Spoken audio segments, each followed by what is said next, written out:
comunicación con el abogado Horacio Fialaires. ¿Está correcto? Sí, ¿eh?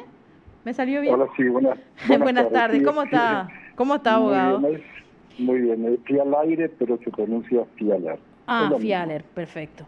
Bueno, abogado, concretamente usted representa a una de las víctimas también del señor Ramón González Daer y al señor Salvador Aquino, tengo entendido, ¿verdad?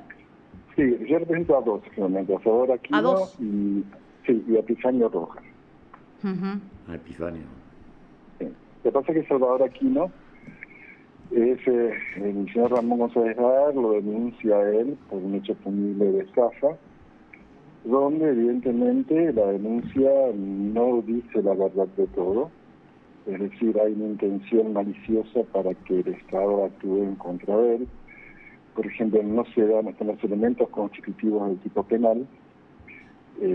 Menciona que el contrato, no existe ningún tipo de contrato con Salvador Aquino. Menciona que le pagó unos cheques que estaban con cuentas canceladas y esos cheques estaban vencidos, es decir, la validez del cheque son de 30 días y uno lo deposita a los 45 días y otro a los 60, es decir, los cheques deben haber sido rechazados por fecha deficiente. Sin embargo, el banco, yo entiendo, no sé si fue un error o actuó en complicidad, igual los manda a cámara compensadora y en definitiva le ponen cuenta cancelada, pero esos cheques estaban ya vencidos, no se podían cobrar por vía bancaria, sino simplemente o en forma personal o en su defecto un juicio ejecutivo, ¿verdad? Un juicio civil, pero nunca una denuncia por estafa. Es decir, que entiendo que hubo intencionalmente han omitido e intencionalmente han dicho que había un contrato o que había cheques, etcétera, etcétera. Por lo tanto, no estaban dados los elementos constitutivos del tipo penal. Denunciaron eso, perjudicaron muchísimo a Salvador, puesto que él trabajaba en la función pública, trabajaba en el Banco Central, y le han cortado el crédito, no pudo acceder a más nada, porque tenía una denuncia penal. Una denuncia penal que duró más de un año y medio más o menos, hasta que en definitiva se pudo, bueno, por supuesto con intervención, hablé con el fiscal, se demostró que no mostraban los elementos constitutivos del tipo, por lo tanto, el fiscal desestima la denuncia y a su vez también que fue el fiscal Oscar Delfino. Doctor, disculpe que lo interrumpa, ¿verdad? Pero ¿recuerda usted el nombre del fiscal que desestimó en ese entonces la denuncia? Sí, Oscar Delfino. Oscar Delfino. Y la jueza que también saca la I, en la cual hace lugar a las estimaciones, es la jueza Clara Ruiz Díaz, que es Garantías 1 de Asunción. Ajá. Clara Ruiz Díaz. Y con esa desestimación, evidentemente hizo la denuncia ante el Ministerio Público por denuncia falsa. Porque la denuncia falsa también radica en que mintió al decir que había un contrato, al decir que era una estafa, y no era una estafa en definitiva. Ni siquiera los cheques presentados, lo voy a repetir, los cheques estaban vencidos. En todo caso, como mucho, debería haber hecho un juicio ejecutivo. Sí. Si no podía cobrar personalmente, ¿verdad? Pero no los podía depositar porque estaban vencidos. Así que esos elementos hicieron que se hiciera la denuncia por denuncia falsa. Se hizo en el año 2020, en julio aproximadamente, yo no recuerdo bien la fecha, julio-agosto del año 2020, y bueno, ahora imputaron, después de investigar, etcétera, etcétera, imputaron. Sería... Acá hay lo que yo quería decir también. Sí. Que, por ejemplo, escuché al doctor Luis Baudo diciendo que en definitiva que un delito contra un hecho punible contra la Administración de Justicia. Pero no es así, dijo que mi cliente no era víctima. Pues sí es víctima, ya que es bien claro el artículo, dice, el que a sabiendas y con el fin de provocar o hacer continuar un procedimiento contra otro, y ese otro es víctima, es decir, ¿cuál es la etimología de la palabra víctima? Si una persona hace daño, perjudica a otra persona. Sí. ¿No es cierto? Eso es víctima. Está definido como víctima, sobre todo en el ámbito penal. Por lo tanto, el mismo artículo te dice que el otro es una víctima. Sí. O sea, no es que sea el Estado en sí solamente. De hecho, el abogado decía en su momento La verdad es que a estas personas nadie le puso un arma en la cabeza para solicitar estos préstamos, ni siquiera se puede corroborar la figura de la necesidad, en este caso, por la que recurrían a este tipo de préstamos, ¿verdad? Bueno, yo no sé primero el abogado qué es lo que dice, realmente no estoy de acuerdo con él, evidentemente, y creo que es un poco reírse de la gente, puesto que en este caso particular no existe un contrato, no existe una contraprestación, y ya el señor consejero había cobrado esa suma de dinero porque están los cheques que él cobró y están en su cuenta bancaria. Por lo tanto, yo creo que el doctor 18 de agosto debería leer un poco la carpeta fiscal y enterarse de cómo fue el hecho, ¿no es cierto? Porque no es que nadie ponga una... Aparte, no significa que si uno le presta dinero tiene que cobrar tasas societarias que están prohibidas, es un delito, lo dice el código, no lo digo yo. Concretamente, ¿de cuánto dinero hablamos en el caso de su cliente? Al Bueno, menos del señor Aquino. En este caso no es tanto el dinero, son 50 millones, me refiero, no es tanto en relación a las cifras que maneja el señor González Daer, pero sí el delito. El delito, al margen del dinero, es delito. Sí. Todo el mundo dice, es una porquería, son 50 millones, no es nada, pero es un delito. El delito lo cometió. Y si cometió el delito, está tipificado y puede ser imputado y acusado y condenado. Así sean 10 millones, 50 millones o 50.000 millones. Sí, señor. Al margen es la manera que opera él. Son cheques que ya estaban vencidos, que ya estaban pagados en otro momento, y volvió a cobrarlos. Y ese modus operandi es con un montón de gente. Entonces, es ridículo minimizar. Ellos que nadie les puso una pistola en la cabeza. Es un discurso falaz y absurdo que plantean para justificar la usura. Por supuesto que nuestro país tiene otros problemas, un sistema financiero muy débil, etcétera, etcétera. No nos vamos a ir por esa rama, pero que no quiera justificar la usura en esos términos, me parece absurdo. Y me parece absurdo decir que no es víctima, es delito contra el Estado. No, no es así. Sí, está tipificado porque están utilizando la justicia, mintiendo la justicia para que alguien sea imputado, enjuiciado o condenado. Por lo tanto, hay una víctima, que es la otra persona. Porque es bien claro el artículo, cuando una persona es denunciada, falta a otro, y ese otro es la víctima. Entonces, no es como él dice tan simplemente y tan livianamente eso. Y, aparte, no solamente con Salvador Aquino, también con Epifanio. Epifanio tenía 82 años, le faltaba una pierna y tenía cáncer, ¿sí? Le ordenaron la captura porque falsificaron las cédulas de notificación para que se presentaran a la fiscalía como imputado para hacer la indagatoria. Y le dieron la orden de captura hacia la rebeldía. Y estuvo un día preso, ni sabía él que estaba rebelde porque nunca se enteró de que estaba imputado por ese delito. Y toda la carpeta fiscal, todas las atrocidades que se cometieron, y cómo el Poder Judicial y el Ministerio Público actuaba según los intereses del señor González Daer. Tal es el caso que mi cliente Epifanio denunció, que no denuncia, contra la fiscal Sonia Pereira y contra la jueza de garantías Jennifer Infran por, estimamos o sospechamos, el artículo 310, que es persecución inocentes, y prevaricar. Ajá. ¿Ustedes tienen una denuncia contra estas personas ya? Sí, ya está hecha hace un mes y pico. Un mes y pico. Incluso antes de la vigencia de las modificaciones ante el jurado, me imagino, entonces. No, lógicamente se hizo... lo que pasa es que hay que distinguir dos cosas. Una cosa es el jurado de enjuiciamiento de magistrados y otra cosa es cuando cualquier magistrado, un fiscal o lo que fuera, comete un delito.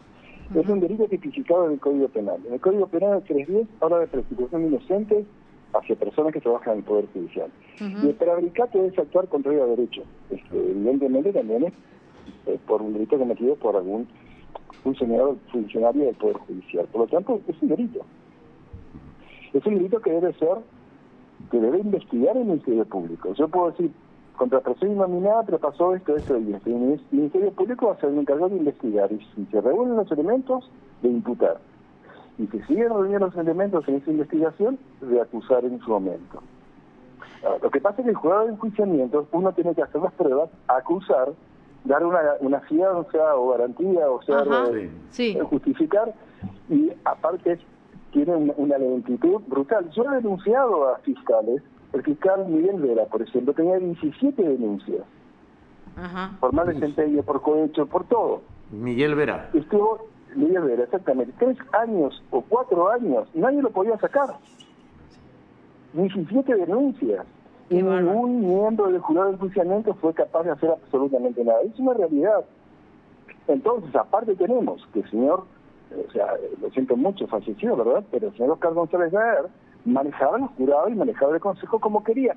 Y no es que yo lo diga, fue destituido como senador por tráfico de influencia, si no me equivoco. Sí, señor. ¿No es cierto? Sí, Bueno, señor. ¿y entonces qué? ¿Vamos a ser todos santos y creer y confiar en una institución de la cual fue violada constantemente y fue afín a alguien o fue servil a alguien?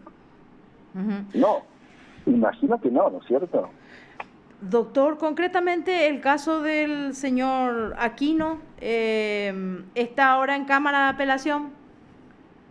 No, aquí no, no. Pasa que ahí también hubo todo, recién hablaban, me decían, ¿quién notificó a González Gaer? Ajá. Es así, la fiscal, el artículo 240, le permite ordenar la detención o la captura de alguien cuando tiene serias sospechas de que cometió un hecho punible y que hay peligro de fuga u obstrucción. Es decir, que hay peligro de fuga, que para eso se ordena la captura. Este es el caso que hizo la agente fiscal Sandra Ledesma. Exactamente. Entonces, imputa y ordena la captura directamente. Esa orden de captura, la fiscal tiene 24 horas para comunicar al juzgado, al juez de garantías, que ya está a disposición la persona que ella ordenó la captura. Pero la que ordena la captura es la agente fiscal, no el juez. Sí. Sí. Entonces, él debía presentarse primero en el Ministerio Público, o en su defecto en la comisaría, ir a la persona que ordena su detención, que es la fiscal Sandra Ledesma, tomarle una indagatoria y ahí comunicar al juzgado, tiene 24 horas para comunicar al juzgado y ponerlo a disposición del juzgado para que el juzgado fije el 242 y le comunique la imputación, el 242, etcétera, etcétera. Lo que pasa que, ¿qué pasó? Primero, la jueza que estaba ahí tocó sorteada el de garantías 1, que era Jennifer Infran. Sí. Y tocaba estar de turno hasta el viernes 14, que se salía de vacaciones el lunes, 15, 16, 17. Y dio permiso para seguir antes. La otra jueza que estaba de garantías 2, que era la señora doctora Campos, ¿Sí? podría haber suplantado porque el 14 estaba, el 16 se iba, el 17 se iba de vacaciones. O sea, que el 14 estaba en el juzgado y podría haber suplido a Jennifer Infran.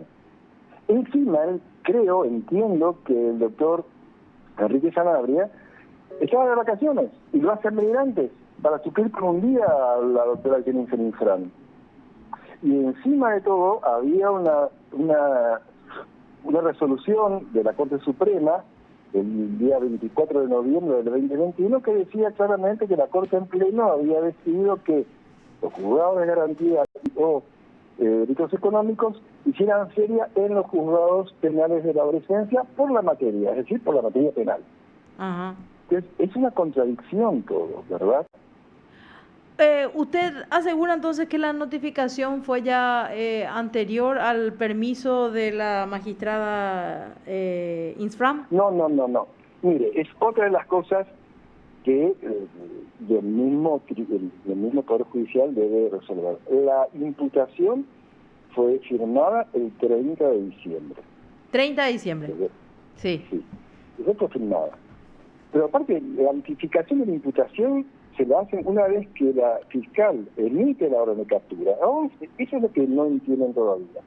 El 240 autoriza a la fiscal, a la agente fiscal, a poder ordenar la detención de una persona si tiene serias sospechas de un hecho punible y sospecha que hay peligro de fuga. Que este es el caso. Imputa y ordena la detención. Una vez que se presenta, que se detiene la persona y va al Ministerio Público, la fiscal tiene 24 horas para remitirlo al juzgado y el juez le comunica, ahí mismo se puede notificar, porque si está en el juzgado se notifica en el juzgado mismo, notificar la imputación y tomar el 242. Y a criterio del juez puede ser puesto en libertad con medidas sustitutivas, o lo que es su prisión preventiva, o su arresto domiciliario, o lo que el juez considere. Ajá. Es decir, que si está detenido, evidentemente va a pasar al juzgado, la fiscal aclara por qué lo detuvo, tiene el acta de imputación que pasa al juzgado, y el juez decide ahí si realmente se amerita o no un arresto domiciliario, o amerita o no la prisión preventiva, o en su defecto medidas sustitutivas a la prisión preventiva. Si no tendría razón de ser el artículo 240, en el cual dice que si hay periodo de fuga y hay serias sospechas, que se ordene la detención. Si vos lo notificas antes, ¿qué detención vas a ordenar si no se fugó? Y eso es lo que dice el artículo 240. Y después, lo que pasa es que él hizo al revés. Él se presenta primero en el Poder Judicial. El juez debería haber remitido inmediatamente a la Fiscalía. Decir, señor, yo no ordené su detención, la ordenó la agente fiscal. Vaya a la agente fiscal, que es la que ordenó su detención. Sin embargo, el juez en ese momento le fija audiencia para el 242. Sí. Sin haberlo remitido primeramente a la Fiscalía para que le tomara la indagatoria y después pasarlo al juzgado de garantías para el 242. ¿No entiende la diferencia? Sí, señor. Es decir, Exacto. El juez en ese momento no debería haber intervenido porque la que ordena la captura es la agente fiscal, no el juez de garantías. Sin embargo, el juez de garantías lo acepta, lo recibe, le fija horario a las 11:30 para el 242 y después lo remite al Ministerio Público, donde la fiscal lo cita para indagatoria a las 15 horas. Y encima de eso, fija 11:30 la indagatoria y le notifica a la agente fiscal a las 11:40. O sea, después que ya había empezado el 242, la audiencia. Y no obstante eso, la fiscal ya lo había recusado a las 10:50 porque se enteró. Bueno, entonces, sí, todo tiene un manto de legalidad. Es decir, la verdad. Es cierto, hay un manto de legalidad, pero vamos a ser claros. Yo no creo en ese manto tan fino de legalidad. Bueno, por un lado, pero lo otro, me parece que va contrario a lo que ordena el Código, porque el Código, no obstante, es bien claro que para que se den las medidas sustitutivas de la prisión preventiva, deben cumplirse, no se debe cumplir el periodo de fuga y la obstrucción a la justicia. Lo que pasa es que el juez, y también el doctor Eliseo Laudo, hablan del delito propio de falsa denuncia. Pero se olvidan decir que ya tiene una condena de 15 años, está bien, no está firme, pero tiene una condena de 15 años por un tribunal, tiene otra denuncia, está imputado también por robo de cheques, etcétera, y aparte esta denuncia. Entonces, no es que sea un solo delito, tiene dos más, tiene un crimen y un delito. Está condenado a 15 años, por un lado, y por otro lado tiene imputado por robo de cheques. Entonces, eso hace el peligro de fuga. Es lo mismo que usted me dice, agarran a un ladrón, a uno que hurta, ¿no es cierto? Hurtó, la condena es máxima de 5 años, perfecto, se va con medidas alternativas. Después lo agarran con otro hurto más, entra otra vez preso. No, es hurto, es un delito, no es un crimen, otra vez afuera. Y viene una tercera vez más. ¿Quién lo saca de la cárcel? Nadie. ¿Por qué? Porque tiene ya cometió 2 delitos, uno condenado y otro imputado. Y el tercero va a decir, no, flaco, te quedas acá preso hasta tanto se termine los otros, ¿o no es así? Claro. Existe el periodo de fuga. Y obstrucción, ¿cómo no va a existir obstrucción a la justicia si él mismo está imputado por sustraer cheques del propio juzgado? ¿Eso no es obstrucción? Y díganme, ¿y se olvidan también del tema del tráfico de influencias con que en paz descanse el senador Oscar González Gáez? Porque nos olvidamos de todo. Es como si fuera cualquier persona. No. Tenemos que ver todos los delitos cometidos, todos por los cuales, todas las imputaciones que tiene y todas las denuncias que tiene también. Entonces merece realmente un arresto domiciliario hasta tanto, primero, que pasa con la condena de 15 años. Y segundo, se investigue este delito por el cual lo denunciamos nosotros, tienen 6 meses la agente fiscal para investigar, y también con el tema de robo de cheques, que tienen 6 meses para investigar si fue él el autor o no. A los 6 meses se acusará o no. Si reunidos los elementos, se acusará, y si no, no se acusará. Pero lo que no se puede discutir es el peligro de fuga y la obstrucción a la justicia. Es innegable, eso nadie puede decir que no existe. Entonces, Bueno, no es solamente este delito. por supuesto. Arturo. Creo que está bastante claro. Bueno, no sé si me puedo explicar bien sí, o no. no, Sí, claro pero que sí, claro que sí, por clarísimo. supuesto que sí, doctor. Yo creo que No, además de los delitos contra el Estado que se los acusa fueron perpetrados a través de particulares, de víctimas que son personas físicas que cayeron en este esquema, ¿no? De los González Daer. Claro, pero no solamente, o sea, a mí me pone mal cuando dicen, no, es un delito contra la Ministerio de Justicia. Claro, no, pero por el eso le digo, artículo dice, de acuerdo a lo que alegaba el defensor, ¿no? Sí. Que esos delitos fueron cometidos a través de estafar y de engañar y de presionar, de extorsionar a personas reales. No es una evasión nada Pero más. lógico, Y bueno, pero y ahí- lógico. Aparte, imagínense una persona que hace, como siempre digo yo, tiene 350 denuncias o más por estafa. Claro. O es un empresario de cuarta que no sabe nada de empresas, o está utilizando la justicia para sus empresas, ¿no?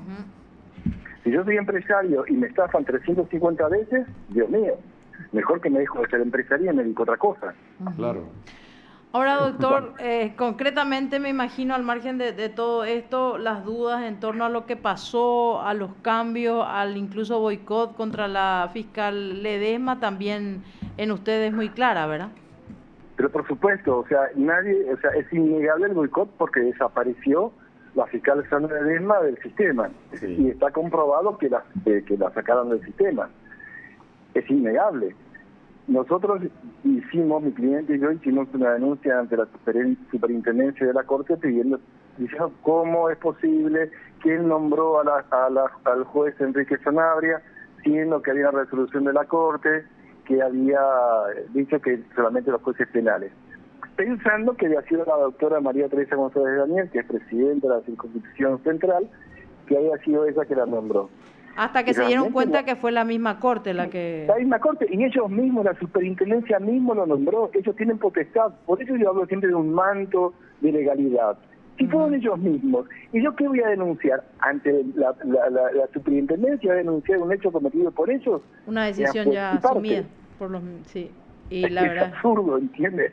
Bueno, Totalmente. ese es el problema. Bueno, y... Por eso hablamos siempre de que se tiene que saber la verdad. Hubiera sido muy bueno que cuando comenzó el problema la superintendencia de la Corte le dicho fuimos nosotros, o firmó el doctor Diesel, o firmó el doctor Benítez Riera, y se aclaraba todo, y todos sabíamos cómo era el tema. Pero no lo hicieron, dijeron, no, vamos a investigar el caso de Ramón González Daer. Entonces ellos mismos sabían cómo había sido el tema después. Bueno, y ahora les resta esperar la decisión con respecto a la apelación en torno a lo resuelto por el magistrado Sanabria, ¿verdad? No, ya se resolvió el viernes. Claro, sí, de hecho tenemos el arresto domiciliario. Sí, con el arresto domiciliario. Ahora falta a ver cómo se expide la Cámara con respecto a la operación que hubo la condena de 15 años. Por otro lado, se rechazó la aclaratoria que hizo la defensa de González Daer en cuanto al tema de los cheques. Se rechazó. Entonces yo creo que ya la semana que viene va a indagatoria, no sé cómo va, como yo no llevo esa causa, no sé más o menos nada, pero sé que se rechazó la aclaratoria planteada por la defensa. Exacto, sí, señor. Que fue la doctora Betina Vidal o algo por el estilo. Pero ahora veremos cómo marcha nuestra causa y cómo marcha el Mero de Pizarro, ¿cierto? Para eso también sigue avanzando. Por supuesto, doctor. Y nosotros le agradecemos mucho el tiempo y las explicaciones y por supuesto que vamos a estar atentos a lo que concluyan en torno a estos procesos que muchas veces se nos complica, ¿verdad? Sí, son tantos en realidad, imagínate, son tantas 350. diligencias, tantos incidentes. Sí, son complicados. Sí. Bueno, muchísimas gracias. Gracias por el haberme tiempo, llamado doctor. y las explicaciones. Gracias. Buenas tardes. Te informó PDS Radio TV Digital. Y en realidad el que nos informaba, esa es la descripción real de esta charla, era el abogado Horacio Fialair.